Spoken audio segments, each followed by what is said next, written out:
Today we celebrate the first martyrs of Rome. These were martyrs even before Peter and Paul were martyred. It's part of the very early church that when Nero was emperor, the city caught on fire, and of course he was writing an epic poem in his room at the time and didn't really care about all such things. In fact, theory is that he's the one that actually started the fire, but he blamed the Christians. And so after the destruction of Rome, with that 2/3 of the buildings being destroyed by this fire, he then set out to persecute the Christians. And his focus was to get the blame off of him. But what happened? By their dignity and suffering, and by their perseverance to the end, the people saw the incredible fortitude of the Christians. And so many of them started to turn. As Tertullian says, one of the early church fathers, that truly the blood of the martyrs is the seedbed of the church, from whence the church then is able to come forth. We see this certainly throughout the centuries. That in the midst of the turmoil and the struggle, that's when faith is most real. In the gospel today, we hear about this violent storm that comes upon the Sea of Galilee. And this is, the word in Greek for storm is actually the same one that's used for earthquake. So it's not just a random storm. Literally, the sea is quaking, that they've lost any sort of firm foundation on this sea. And my imagination goes to just these huge waves, the tsunamis that are coming up in these little boats that they're trying to get across the sea.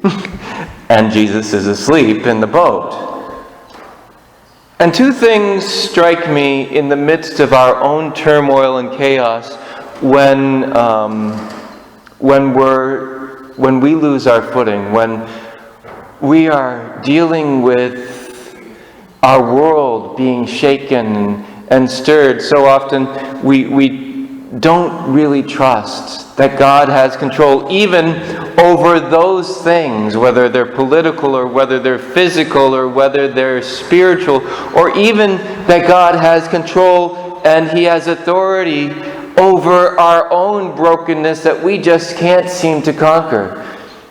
And so we have three reactions that we can make during this time when we see our world upturned, whether that's the world out there or the world in here.